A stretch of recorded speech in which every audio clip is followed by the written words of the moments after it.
Hello again. I told a few people I'd make another talking video, a talkie as it goes, um, about the Tilt 5. Now I've had it for a couple of weeks, just under, and I've had numerous questions about the device. And I thought I'd go into a few things I've noticed over the 2 weeks, the good, the bad, the ugly, as it were, and address a few comments that people have made. So, the good in general is the device works, and it works well. It has a few things that need to be improved, and there's a few things that basically can't be fixed because they're designed in there, and maybe in a later iteration will be better. I've got a bunch of notes,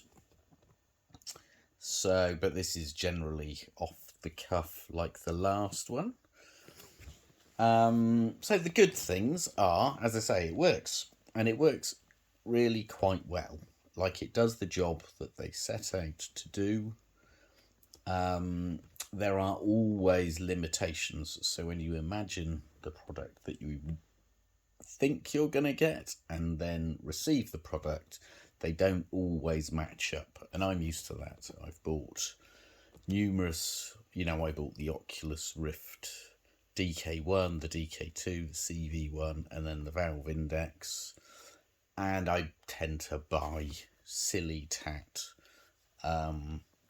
where you think, oh, that's a great idea, and then you get it and you think, oh, okay, I can see there's problems here. I mean, I bought a gyro mouse, I don't know, 15 years ago, which was quite good fun. You'd aim it around in the air and it worked like a mouse, and it was useless as a mouse, but I strapped it to a toy Uzi and connected the main mouse button up to the trigger, and then you could use it in Counter-Strike, for example. It was terrible, but it was a bit of fun. But anyway, I'm used to buying products, imagining something, and then getting something where you just haven't quite thought it through. And the Tilt 5 is not really much different to a lot of those, where it's pitched in a certain way, so you get an idea of what you're buying. I mean, to be fair, the Tilt 5, as I say, does pretty much what they said it was going to do. But there's always a discrepancy as far as that goes. So, other good things about it, which mitigates some of the bad, is they do seem to be finally shipping in numbers. So hopefully a few thousand people should have it within the next month or two, and hopefully other people will buy it too. And because they're no longer working on hardware, they can focus on the software, which is one of the larger issues, I would say, at the moment, but something that can be remedied. So the bad. So I did put a note into my last video in writing in the doobly-doo, because I forgot to mention it. The sound on it is pretty much the worst headphone experience I've ever had. And that's fine, because it's not VR, the audio doesn't have to follow you around the room. So having bad sound can be mitigated by just using your speakers. It's not really a biggie.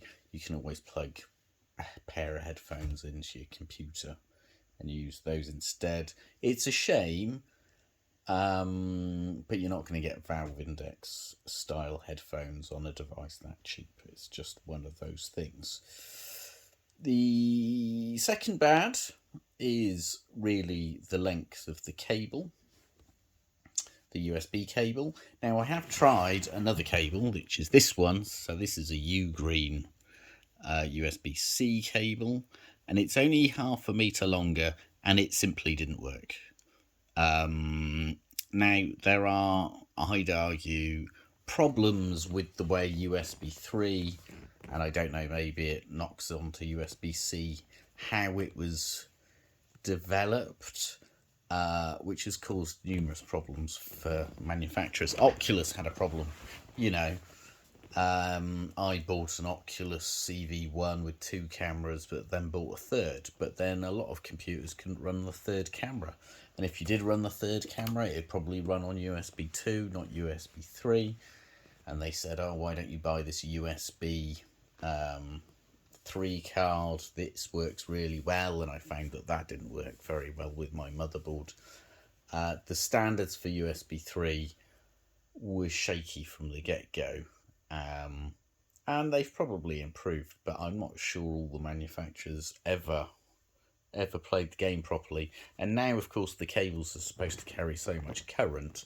I do wonder how many people are cutting corners on the cables. You know, there's going to be good USB cables, and there's going to be terrible ones.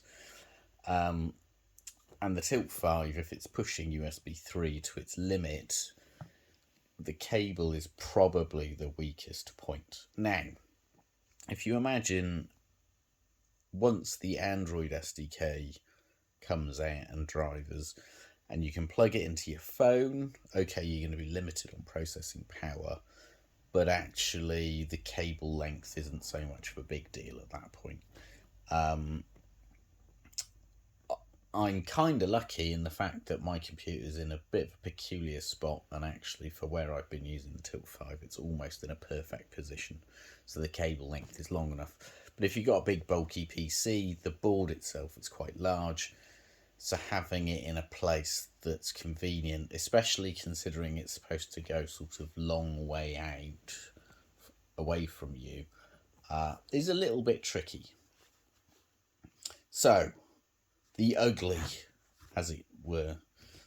So the big issue here is the lack of software. Now, I don't really know what's happened, because as a few people pointed out, they were saying you were going to get a whole bunch of games for free when it arrived. And I certainly got given a couple of games, but War Tile was, I think, the first game I received directly from Tilt 5, and that just doesn't seem to support it at all. Now, that's probably not Tilt 5's fault.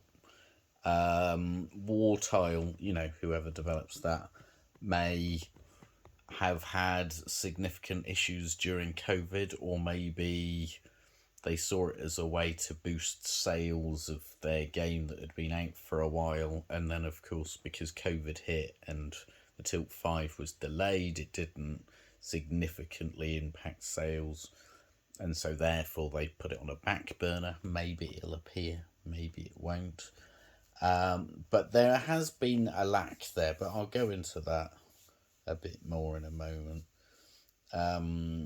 There isn't an SDK, as far as I'm aware, for Unreal at the moment. So if you're a developer who mainly works in Unreal, you might be a bit stuck unless you're incredibly clever. I'm not a software engineer, so, you know, I like to fiddle, but I don't really get coding. And I don't know how difficult it would be to integrate a product like the Tilt 5 without a proper SDK. The Unity SDK works fine. It's very good.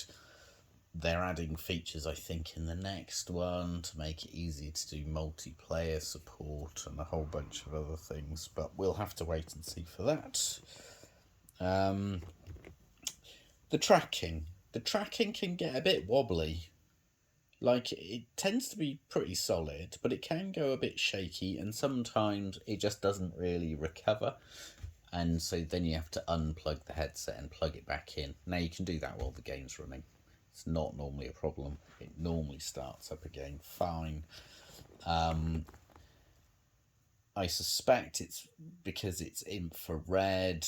I mean, a lot of tracking is infrared, don't get me wrong, but the camera style infrared tracking I've always found to be a bit shaky. Again, if you look at the Oculus CV1, like, its tracking was pretty good, but it's nowhere near as good as the Valve Index tracking. You know, the Lighthouse tracking is way, way, way better.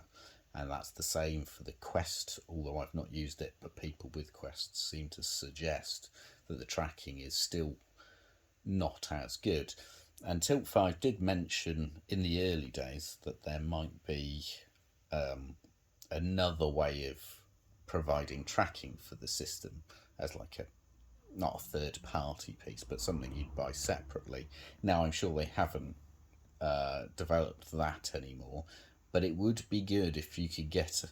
So the board is great, and the tracking with the dots is fine for the board, but I think if you're wanting to make something slightly bigger as a screen, having an alternative way of providing tracking for the headset would be a very good idea. But, you know, a few software tweaks here and there, they could probably get the tracking a lot better. And it works fine, realistically. We're still missing Android support, but that's coming as far as I can tell. One of the questions or people, it was more a statement that somebody made, which was when you use the tilted board or even extra material, there's a difference in the amount of light that's thrown back to the headset, which is noticeable, and it does show up in the camera, but more than it does to your eye. And I don't think it's a biggie, but it is worth pointing out that you don't get a perfect transition. As far as wear and tear on the board goes, mine certainly picks up a few dirty patches. It's prone to getting covered in grease. If you're, eating pizza and playing games, you might make a mess of it, but it tends to be a good idea not to put your hands on the board in general. Technically, you don't need to. Then there's somebody else pointed out that it's a shame that because of the joins you get to see the cracks in the board, and yes, I'd say that it's slightly annoying, but it's again not a biggie. And if you bought extra material, then I'd say you could just cover the whole board again in the extra material. It's not the cheapest, but it isn't very expensive. So if you made a mess of your board too badly, you could easily recoat it in reflective fabric for relatively cheap, maybe less than a tenner. And in the same way, you could just lay a piece of the sheeting down over the top, obviously not covering up the black border and the dots, in order to retain tracking, and you'd get rid of the cracks. It all depends on how much space you've got. Whether you can have the board out all the time. Because if you crease the fabric, then the creases never go away. And although you can technically iron it, you're not really supposed to. And you have to do it at a low temperature. So if you've got a proper crease in it, that crease is never coming out again. It's just one of those things. Right, so I've done the good, the bad, the ugly. And I've done things to look out for as far as grease goes. So, yeah, I thought I'd say a bit more on the whole Kickstarter thing. People seem to buy into Kickstarter without realising that they're buying into the unknown. So they think they're buying a product, and the truth is they're not. They're buying an idea of a product, which hasn't probably been fully realised. In some cases, of course, they're complete scams.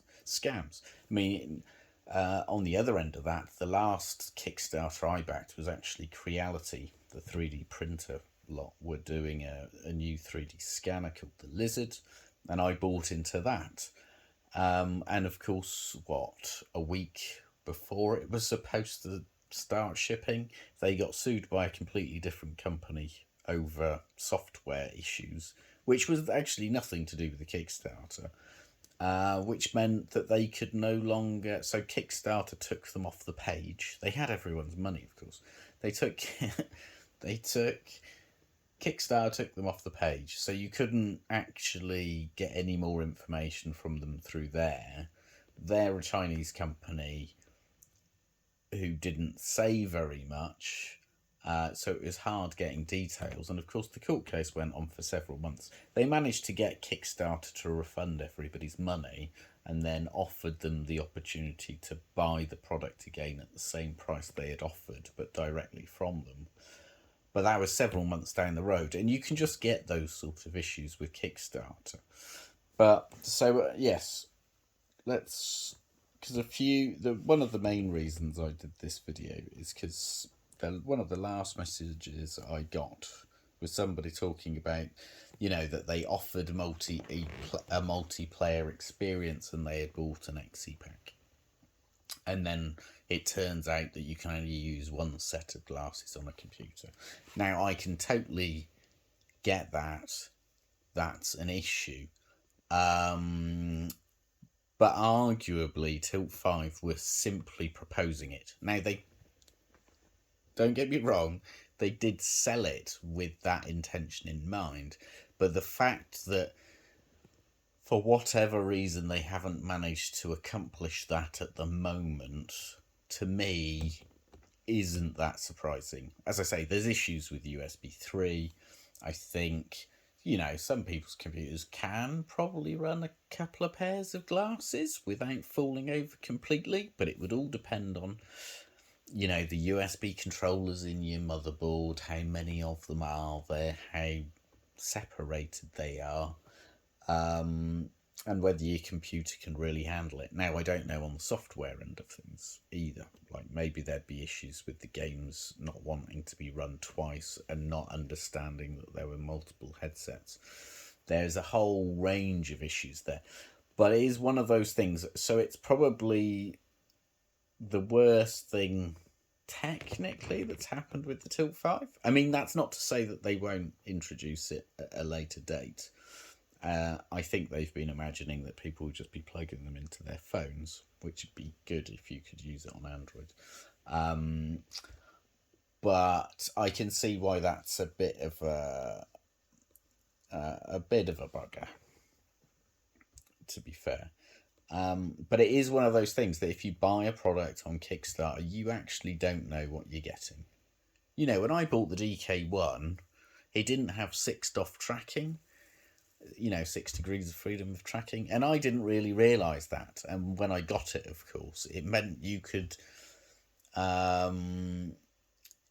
tilt your head, but you couldn't move side to side, so you kind of had to wear it and keep your head almost completely still, or it'd make you feel incredibly sick.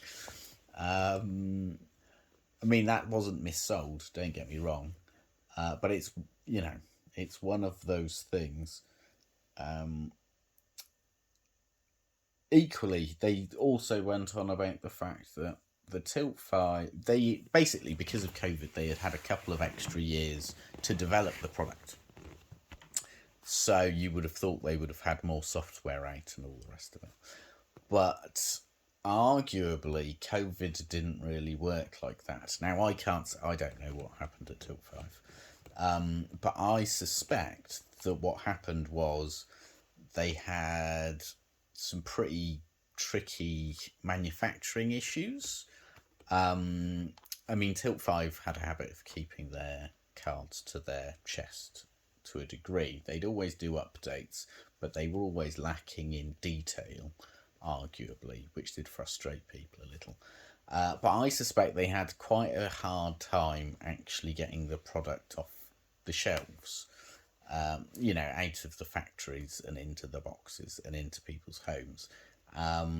And I suspect that the software side of things may have just fallen to the wayside while they battled the problems. You can think that your product's completely sorted, you send a batch back to the US to be inspected, which could take weeks to arrive, only to find that the glue had all failed on something. They were saying they had problems with the XE boards sticking together. I think they were delaminating or something. And of course, if you have to wait 3 weeks of them in a ship to find that out, then that's quite a major delay, especially when you've got other things going on. And I suspect the 2 years ended up just being a major, hole for money to be poured down rather than extra time to get more things done with the product. Equally, if you don't actually have the headsets to hand out, because another thing they mentioned was that the SDK had been around for quite some time, at least for Unity. But of course, if you didn't have the headsets, then there's not a lot you could do.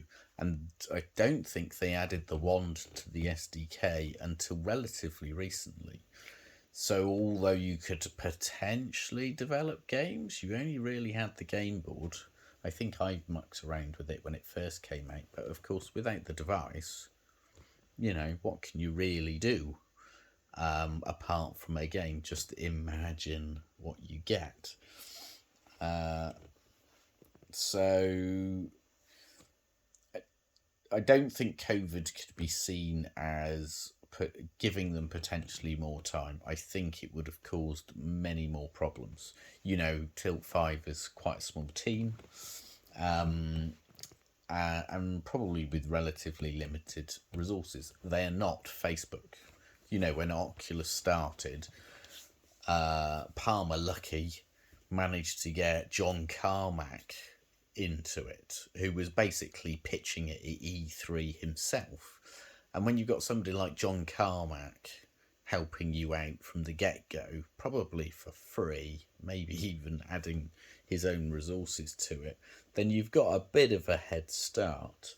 And then, of course, the Facebook acquisition, where they gave them, God knows, several $billion, and then stole loads of people from Valve, like Michael Abrash, who had been working on VR for Valve for some time. So you end up with a company with a device, but they've got unlimited resources and a huge amount of technical know-how. Tilt 5 aren't in that position. As much as Jerry is amazing, and I'm sure the rest of the team are very, very good, they're just not in the same league, just because they don't have the resources of Facebook. And that's the same, VR is basically Facebook, or Meta, as they now like to call themselves, Sony, and Valve. And all three of those companies are pretty enormous, with a huge wealth of talent and quite a lot of disposable income to throw at development. And Tilt 5, sure, they've had rounds of funding, but they don't have the same sort of cash at all. I'm starting to waffle. Let me look at my notes. Comparisons. Yeah, I've just done that. Things I expect in the future. So, with more being shipped out, you'd hope that more people will get into developing for the system. And that can only be a good thing. I've been using it in Unity. I've probably spent more time in Unity than actually playing games, and it's relatively simple and straightforward to use. So if you've got a game that already exists, it's certainly using the Unity platform, it really isn't a big deal to move things over to it. It's probably easier than doing that than trying to make your game work with VR, for example, because it's closer to a screen than it is to VR. It's sort of a halfway house in a way. So I suspect in the future we should see a lot more titles coming out. And the titles that are out at the moment are fine, and they're all incredibly cheap. So it's not a biggie. Even the lack of free games isn't really a biggie. Most of the titles I've bought have been about £3, so it's not really a massive investment. As I previously mentioned, the focus shifted away from hardware and into software, and the general experience should be a good thing, because then they can get, maybe spend a bit more time on the tracking, maybe spend some money and time trying to get other developers involved. But that's always a problem, trying to get developers on board. If I refer back to VR again, most of the major software houses still don't do anything in VR, because player base is too small. They don't want to spend the millions of dollars it would take to develop games for it, so they just don't bother. Which is sad, but you know, games makers don't do it for the love of games anymore. They do it for the love of money, fundamentally.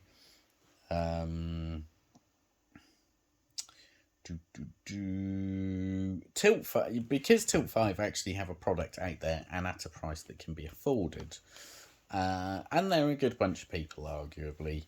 They're good to have in the AR space in general.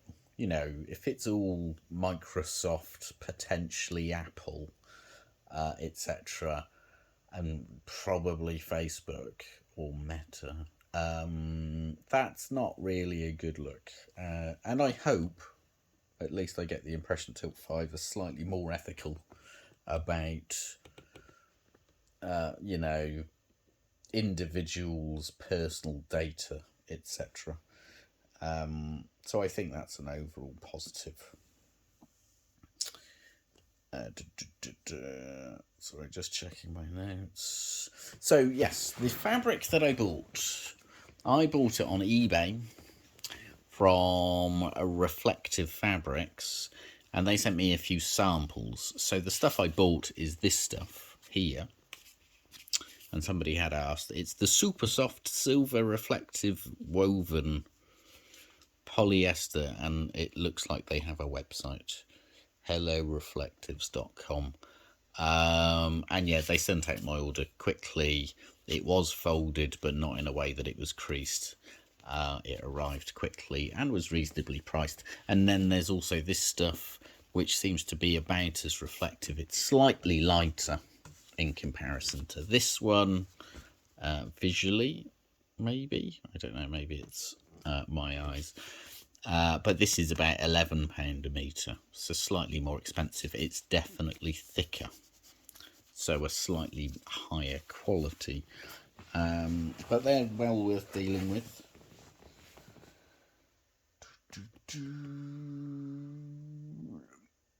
Oh yes, so I was going to mention having more fabric. So that's been great fun, but of course adding more fabric at the back and to the sides, etc., has only really benefited games that I've been making myself. Because of course all the developers are just using the space available to them on the board. It doesn't make sense for them to make a game where it goes outside of the board, because the vast majority of people won't actually see it. It would be nice if there was some way of implementing, I don't know whether it'd have to be in the SDK, probably not, probably more down to the developers, where the developers allow you to move the whole scene within the shot a bit more. You know, zoom it in if necessary, zoom it out if necessary. Certain games do it, but most don't. Most have it in a fixed position, and it would just be nice to be able to move it around. But that's, you know, that's an individual thing for developers to get their heads around, really. I'm not sure if there's much more to say. One person was asking me to talk over my videos in general, and I'm still not sure about that. I only like to talk about things realistically when I feel I've got something to say, and when it's gameplay, it's always been a case of I'd rather see the gameplay and not hear the tosser shouting over the top. Because, you know, if you're on YouTube looking up a game that you're vaguely interested in, the big put off is the twat shouting over the top of it, saying things that are completely irrelevant to the gameplay and just generally being annoying. And I don't like the sound of my voice, but that's me. You know, I think that's just natural, isn't it? But I might do it. If people ask me to talk over the videos, maybe I will.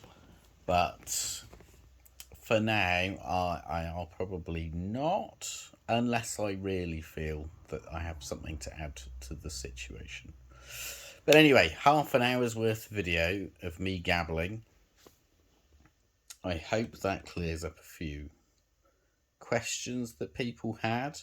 I probably haven't put anybody's qualms to bed as far as what they're going to get when they receive theirs. I equally don't want to. I hope I don't sound too negative about the product, because I don't want to oversell it. I don't want to be telling people that it's amazing. You know, it's one of the problems when Norm from Tested is talking about a lot of these devices, is because he's so enthusiastic, he potentially oversells them. And that's not a criticism. I think he's just genuinely invested in them. It was quite nice in the early VR days because they sort of do that bit with the product developer, and then they'd have the quiet bit back at the Tested lab where they talk more openly and honest about it, which was always slightly refreshing. You know, if they had some questions about whether something was going to be implemented, then they'd discuss it there. But I don't want people thinking that the Tilt 5 is bad. It just has some limitations, you know, and it's built down to a budget in order to get it out of the door. I'm hoping that it really takes off. It's going to be a niche market anyway, I suspect. But I just hope that Tilt 5 gets enough business to keep them going so they can come out with another better model in a couple of years' time, maybe a year's time, and really push forward the AR thing. Because VR's great, but one of the fundamental issues with VR is it's been so focused on games. Nobody's using it for any sort of productivity. And Facebook, Mark Zuckerberg, he actually understands what VR can be, I think. I don't want him to be the one who gives it to me, to be fair. But he does seem to understand it. But at the same time, you know, people are more obsessed about finger tracking than actually productivity. I do 3D design in CAD, badly, but I do it. And I've always wanted a CAD program in VR. Now you can get sculpting programs in VR, but you can't get CAD programs. There just seems to be a lack of real world application for VR at the moment, which is stupid because it has loads of real world potential. AR's a different beast because I think AR, realistically, it's going to be more real world application, just generally speaking. And so getting a kickstart on that would be good, and not having to buy a $3,500 HoloLens is also good, because I don't have £3,500 to spend for a very small field of view. Anyway, I hope that's helpful. I doubt any of you will get to the end. I shall upload this now, and you can all tell me what a horrible individual I am. Okay? Bye-bye.